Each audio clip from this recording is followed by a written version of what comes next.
So f is a differentiable function. The point 3, 1/4 is on the graph of f, and we have a differential equation, dy dx equals y squared 6 minus 2x. Part A, find the second derivative. And now that we've been doing integrals, you realize how easy derivatives are, because they always follow rules without having to do problem solving ever. You just do them. So as long as we know our rules, we're going to be fine.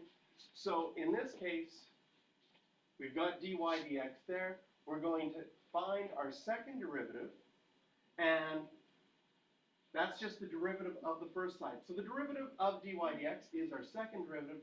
On the right-hand side, we have implicit differentiation. We have a product rule because it's y squared multiplied by 6 minus 2x. So we keep the first one the same, multiply by the derivative of the second one, plus keep the second one the same, and multiply the derivative of the first one. Now the derivative of y squared will be 2y, and because of implicit differentiation, we need to add a dy dx.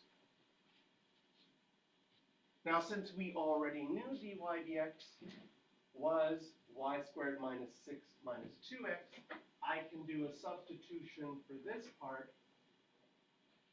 right there. Everything else is the same.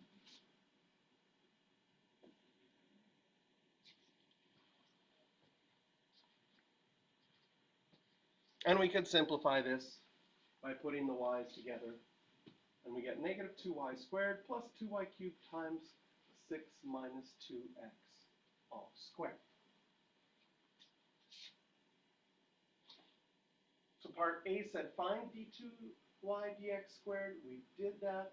Now we can actually evaluate it. And here's some notation for evaluating. You write what you're evaluating, draw a straight line, and then put the point afterwards.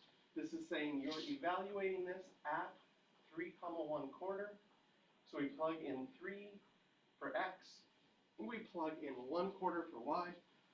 What's really nice about plugging in 3 for x is that whole thing is 0, that second term, and it just equals negative 1/8.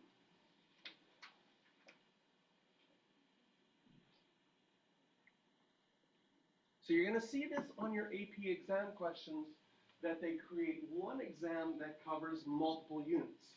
How long ago have we done implicit differentiation and derivatives? It's been a while, right? So that's part A, is from a unit previous. And now part B, we're solving this differential equation. That's from our current unit. So we've got an initial condition. So again, solving a differential equation, we're going to split it up so that we have our y's on one side, our x's on the other side. Separate it that way. And we're going to have to find each integral on its own. Now, y to the negative 2, 1 over y squared, think of that as y to the negative 2. That's a simple power rule.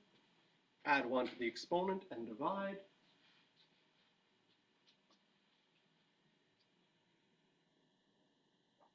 And the second one, you can do the derivative of the antiderivative of 6 and minus 2x separately.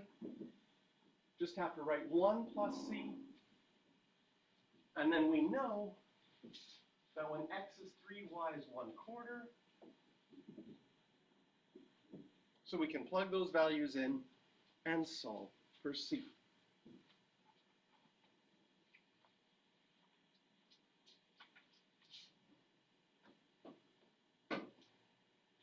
So then our particular solution, we plug the c back in. If we wanted to, we could rearrange this to get y by itself.